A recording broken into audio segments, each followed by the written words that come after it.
Se apropie vremuri de coșmar. Vedem cu ochii noștri pe zi ce trece cum, sub pretextul pandemiei, sub pretextul combaterii nu știu cărui partid care a fost mai înainte, libertățile cetățenești sunt terminate. Acum se dă un atac asupra libertății de exprimare, asupra informațiilor pe care oamenii așa, crezând că sunt în democrație, le tot spun.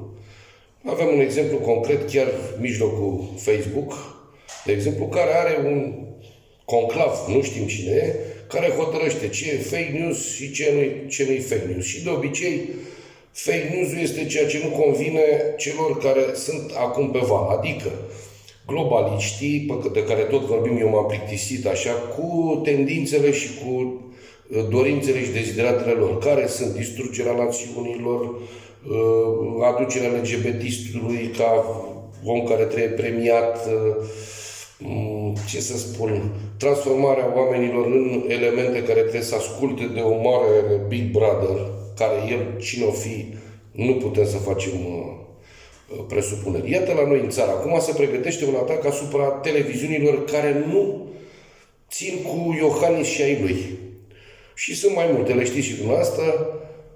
Cum? Se schimbă componența CNA-ului și s-au primit indicații ca acele televiziuni, acele ziare, acele site-uri, dar ei au puțină treabă cu ziarele așa, cu televiziunile în general, care nu convin să fie amendate și, într-adevăr, o să fie un mijloc foarte eficient încât să închidă gura jurnaliștilor din aceste televiziuni. Pentru că nu-ți permiți, dacă te amendează, că să vor găsi motive, în mod evident, ca să ne amendeze pe noi și să nu-i amendeze pe cei care le ridică acum în slăv și au de obicei un rating foarte mic, pe care îl și merită, de altfel, 0,2, 0,3, 0,4.